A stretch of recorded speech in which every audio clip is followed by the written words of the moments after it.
I started to realize that the life was in trouble.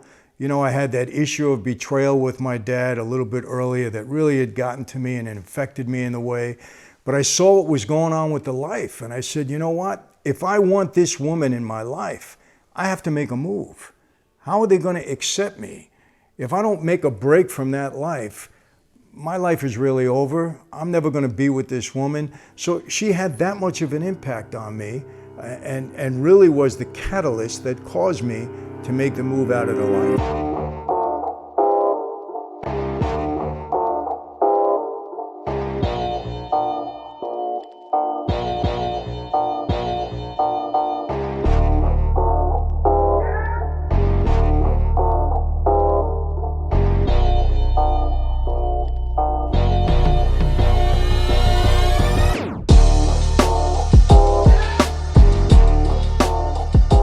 Hi everyone, welcome to another episode of the Sit Down with Michael Franzese, and I am Michael Franzese, your host, your narrator. I'm sure you all know me by now.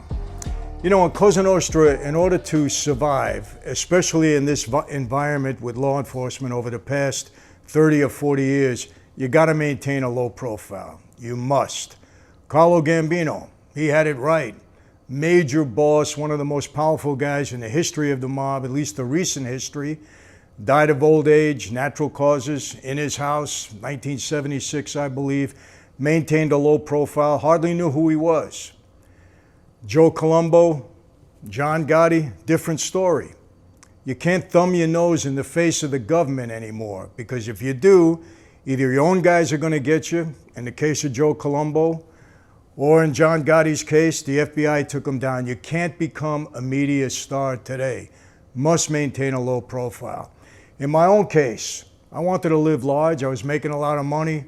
I had a jet plane, I had a helicopter, house in Florida, house in New York, house in California. I was living pretty large, had a big crew around me, spending a lot of money. Can't do it. Cannot do it. You cannot get in the crosshairs of the government today. You can't become the media star. Now, I wasn't a mob boss, but the media made me out to be. It was 2 weeks ago that NBC's Brian Ross broke the story of the mob's involvement in the gasoline business and how Michael Franzese, said to be one of the youngest and richest of the mafia bosses, allegedly ran it. Tonight, Brian reports that Franzese and associates now are under indictment. Just after dawn this morning, federal agents began a roundup of some of the alleged mafia bosses and muscle men said to be behind the mob's theft of hundreds of millions of dollars in gasoline taxes in New York and at least 12 other states. 8 men were taken into custody today in New York and Florida, all charged with being members of the so-called Franzese Group, a new mafia organization that federal prosecutors say has made a fortune by racketeering in gasoline and other businesses and in labor unions. The leader of the Franzese Group is 34-year-old Michael Franzese, who 2 weeks ago went on television in New York to deny an NBC nightly news report about his alleged role in the mafia and the gasoline business. I'm not anything as far as organized crime, mafia. It's all untrue. In today's indictment, Franzese is named in 28 counts of racketeering, including an elaborate scheme to steal millions of dollars in gasoline taxes, using the illegal profits to go into other businesses, including a motion picture company still active in Hollywood. And the indictment says the Franzese Group even has power here at this nuclear reactor plant in New York through its control of a big private security guards union. Late today, state police in Florida began their own roundup of Franzese people who had worked in the gasoline business in the Miami area.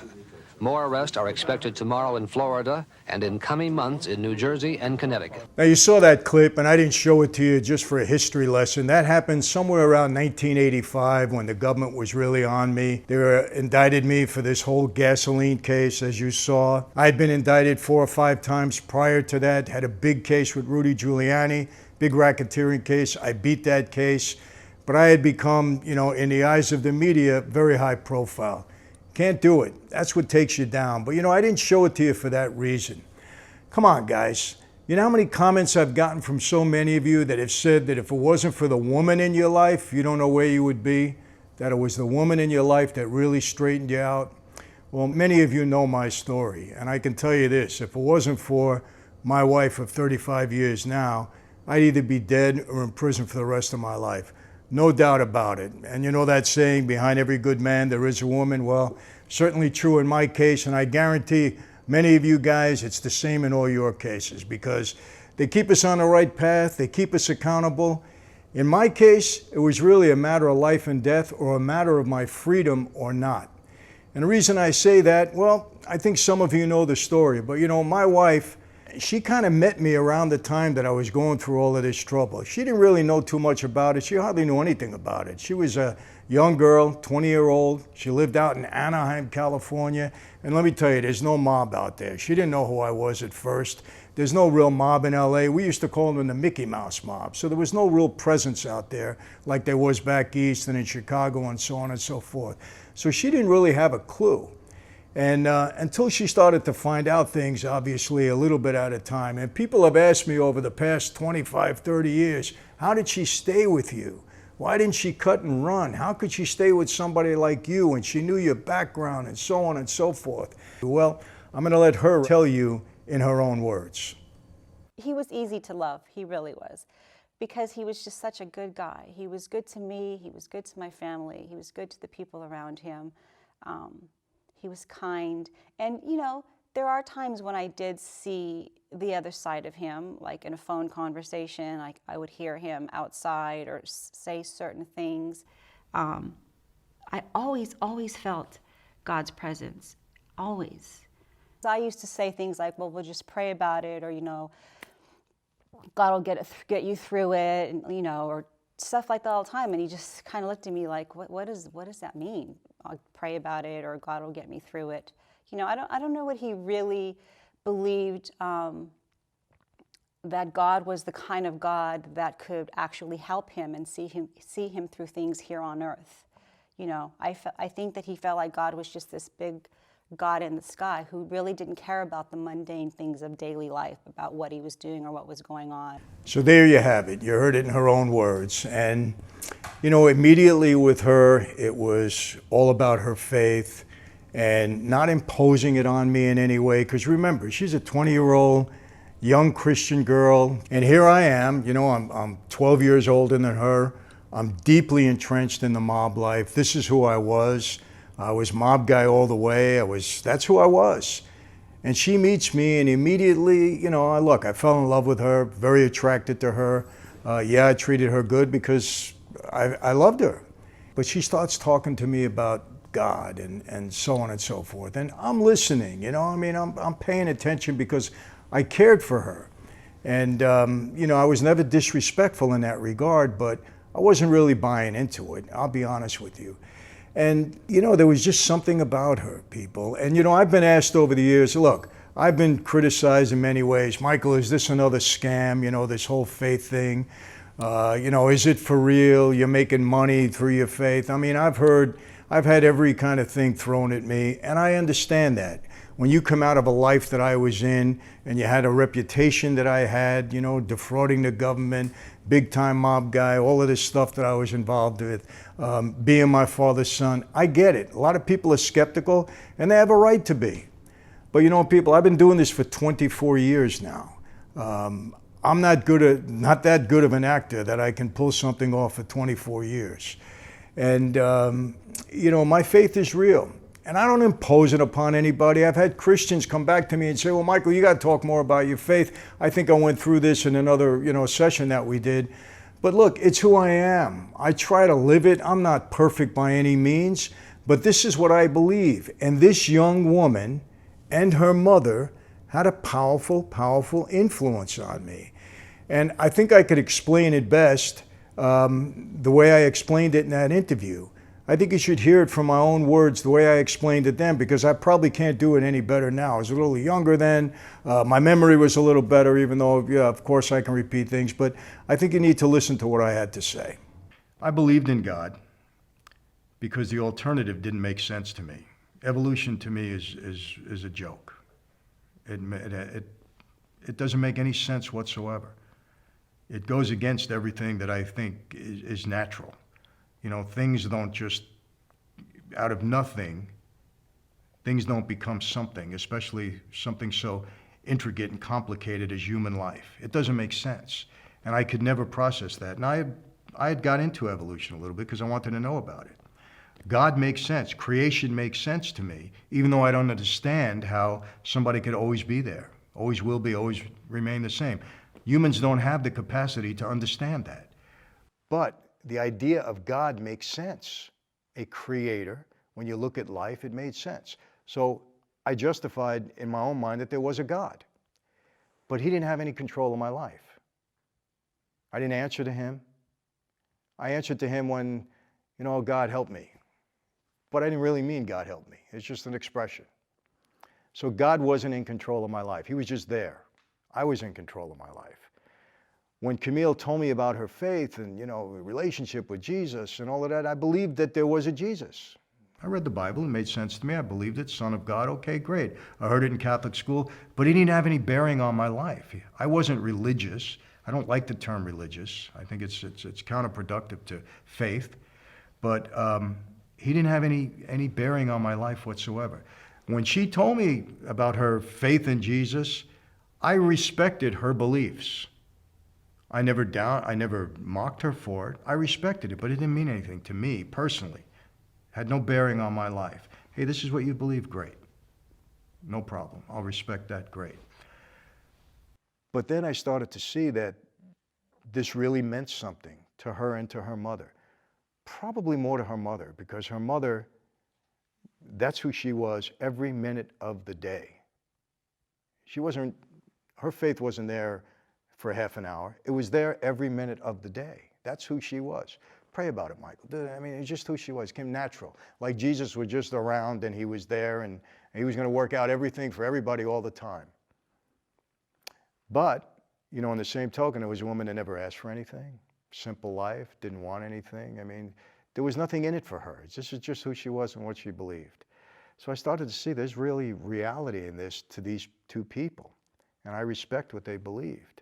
So there you have it. I don't think I could explain it any better now than I did back then. So I got these two women, one that I'm really falling in love with, and her mom, who was as strong as any person in their faith I've ever seen in my entire life, praying for me every day, working on me, talking to me about faith. Understand this, people. My faith developed over time. And, people say, well, you use your faith in prison. Let me tell you something. It doesn't matter in prison. You could be a Christian, you could be Islam, you could be an Orthodox Jew. They don't care about that. They're not giving you parole for something like that. You don't get any points in prison for being a person of faith. My faith really developed during the time I was in prison. That's it. And, it means a lot to me. But these two women introduced it to me. It was like, everything was kind of like, the perfect storm. I'm getting indicted in New York. I meet a woman that I fall in love with. I got her mother that's praying for me. I started to realize that the life was in trouble.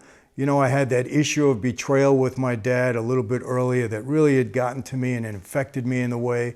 But I saw what was going on with the life. And I said, you know what? If I want this woman in my life, I have to make a move. How are they going to accept me? If I don't make a break from that life, my life is really over. I'm never going to be with this woman. So she had that much of an impact on me and really was the catalyst that caused me to make the move out of the life. And I really mean that. And, what's the moral of the story here? The moral of the story is when you're in a bad situation, at some point in time, you got to realize it. You got to think about it and you got to say, hey, do I want to continue in this? Or do I want to make a break and try to get out? As hard as it might be. I know some of you out there, you're involved in gangs. Some of you are out there, you got a problem you're dealing with, maybe with drugs, maybe with alcohol. These are all tough things to overcome. But when you're going down a bad path like I was, you got to make a break. You got to be strong enough. When I say strong enough, it might mean strong enough to get the help that you need. Sometimes you can't do things alone. You got to get the help that you need to conquer a bad situation that you're in. In my case, I had women that motivated me to realize that if I stay in that life, it's going to be bad.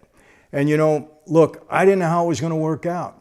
There was no blueprint to walk away from that life publicly like I did, not get into a witness protection program, not cooperate with the government, no matter what anybody says. And I said this again, look, I got nothing to hide. And I challenge anybody to tell me anything differently. Nobody went to prison because of me. That's not what I was about. But I knew I had to get out of a bad situation, and I had to figure it out. And I thank God he put these women in my life that made me realize that. As a result of that, yes, I became a person of faith. I am a person of faith according to the way Scripture tells me to be, and that's it. And I try to live my life that way as best I could. And I'd say this again, I'm far from perfect, people. I have faults like anybody else, maybe more than other people. I don't know, okay? But I'm sincere in what I believe. But again, the moral of the story, you're in a bad situation, you got to get out of it. I have people writing me every single day, commenting, Michael, I got this problem, I got that problem. Can you advise me? Can you help me? And I tell them the same thing. Yeah, you got to conquer this. You got to defeat it. Okay? If you need help, you got to go get it. But you got to get out of a bad situation, because you don't want to be here 5 years or 10 years from now saying the same thing. So whatever it is you have to do, if you have to seek help, if you have to do it alone, whatever it is you have to do to straighten out your life, if it's a struggle and a challenge to get to the other side, you got to face up to it and you got to do it. That's what happened in my case, and fortunately, I had the right people around me that supported me. So that's what this is all about, and hopefully you understand that from this whole session. And now as we wrap up, I want to say this again. I want to thank all the people that have become members of my crew. I got to tell you, we have over 3,000 now that are in the crew, in the community. And this is a free deal. Come in there for free. We have so many people interacting with one another. People are really helping each other out. I'm seeing some of the posts, I'm jumping in, but I guarantee you it's going to grow into something terrific in a very short period of time. I feel very blessed to be able to put this together and be a help and an encouragement to all of you out there that are joining.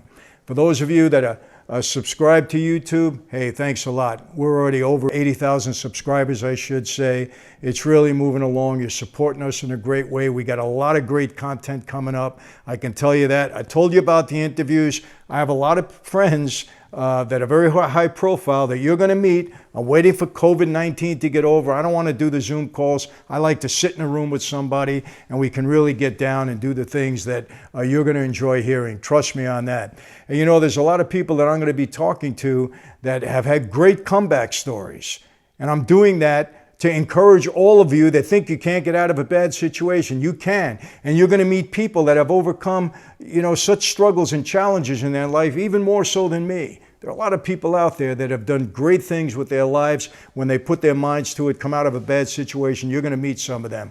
So stay tuned. Thank you again for all your support. Behave, be healthy. This COVID thing is going to come to an end soon. We're going to get back to whatever normal might be at that time, but it's all going to be good. And for all of those in Newport Beach, if you live out here in Orange County, Slices Pizza is going to be opening soon. We'll announce that hopefully this month. We're going through all the inspections, regulations, you know what all that is, but we got to deal with it. But we'll be open soon, and hope all of you come down, meet me, have a glass of wine, great slice of pizza, meet my son. You're going to love it all. It's a whole family atmosphere. Again, God bless, stay healthy, stay safe. See you next time.